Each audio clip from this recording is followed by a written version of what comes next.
近年来，日本海自加快了扩张海军的脚步，日美预计2026年日本双航母战斗群将成军，届时中国海军如何应对日海自扩张？各位老铁们，大家好，欢迎收看本期迷彩虎，我是虎哥。近日，日本海上自卫队的 DDH-183 出云号航空母舰完成了舰载战斗机的起降试验。帮助日本海自完成此次试验的是美国海军陆战队战斗机中队的 F-35B 短距垂直起降战斗机。日媒称此举意义重大，可以说是日本自卫队一个重要的里程碑。其媒体则认为，随着出云号战机的起降成功，那么出云号的姊妹舰 DDH-184 加贺号直升机护卫舰也将在5年内完成改装，并且形成战斗力。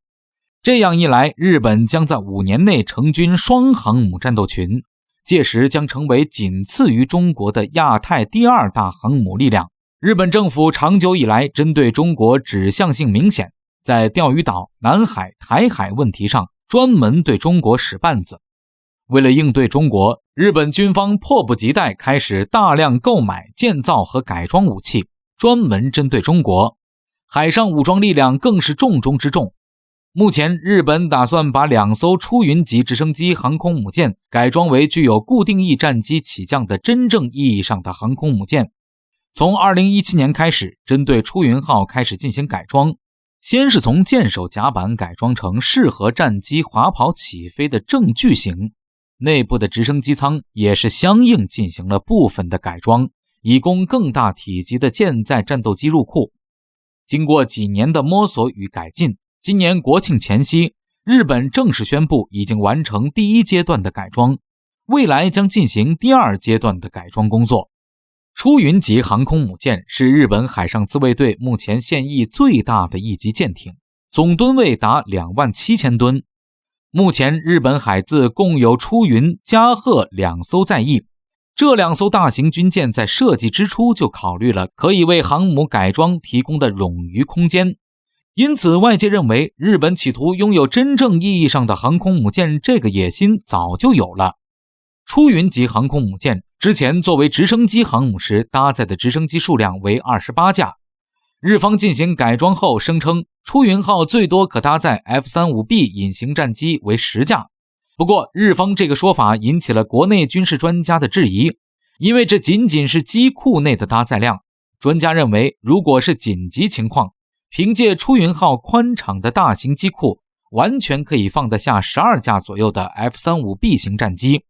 另外，出云号的靠近舰桥的甲板前部和后部可以分别部署5架和3架 F-35B 战斗机，因此出云号最大的 F-35B 载机数量可为20架。可以预计的是，在未来的5年，日本海自的2艘出云级将先后完成航母化改装。主要因为出云这2艘舰结构相同，之前在出云号长期的改装作业之中，日本方面的技术人员已经是积累了丰富改装经验，因此2号舰加贺的速度相比出云号快很多。另外就是日本之前向美国订购了一种适合出云级航母垂直起降的 F-35B 型战机，总数为42架。日方预计这些飞机从2024年开始将大量服役日本海自，这也就是为什么专家认为5年后日本双航母战斗群成军的原因。届时中国海军将面对日本海自的40架 F-35 舰载战斗机。针对来势汹汹的日本海自扩张，我们应该如何应对呢？虎哥认为，日方每次老调重弹，提及中国军事威胁才发展航母，实际上是借尸还魂的老把戏。本质上还是日本的扩军野心和美国的松绑造成的。虽然将来日方出云级改装航母会对我们造成一定的隐患，但是这个问题并非是不可控的。因为如果日方一旦挑衅，我国军队有数种办法可以让日本这2艘半路出家的航空母舰迅速地沉入海底。首先就是关于舰载机，今年的珠海航展新闻发布会上面，歼15 FC-31 隐形战机的总设计师已经明确表示，下一代的舰载战斗机今年就能看到。因此可以推断，等到了2026年，日本航母形成战斗力了，我方的隐形舰载机早已经服役数年了。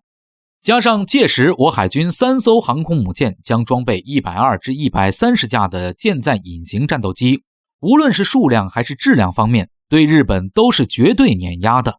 如果日方胆敢自不量力发起冲突，那无异于以卵击石。另外就是东风快递系列打击武器，这些武器包含反舰弹道导弹，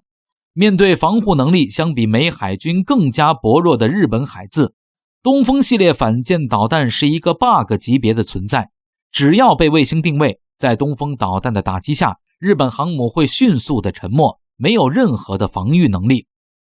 最后则是利用大规模的轰 6K 攻击11搭载射程超过1000千米的巡航导弹，对其进行非对称的防区外超饱和打击，这同样也是出云级无法防御的。因此日本费尽心思搞的这些假航母对我们来说并不是特别大的威胁。不过虎哥认为，近年来随着日本海军力量的扩张，使其远超自卫能力的需求，甚至具有强大的进攻能力，特别是大量装备 F-35 战机和前些日子日本某政治人士提出日本需要核潜艇等举动来看，日本的军力发展需要整个亚太地区密切监视。日本的军国主义会不会复活？这是一个值得各方仔细考虑的问题。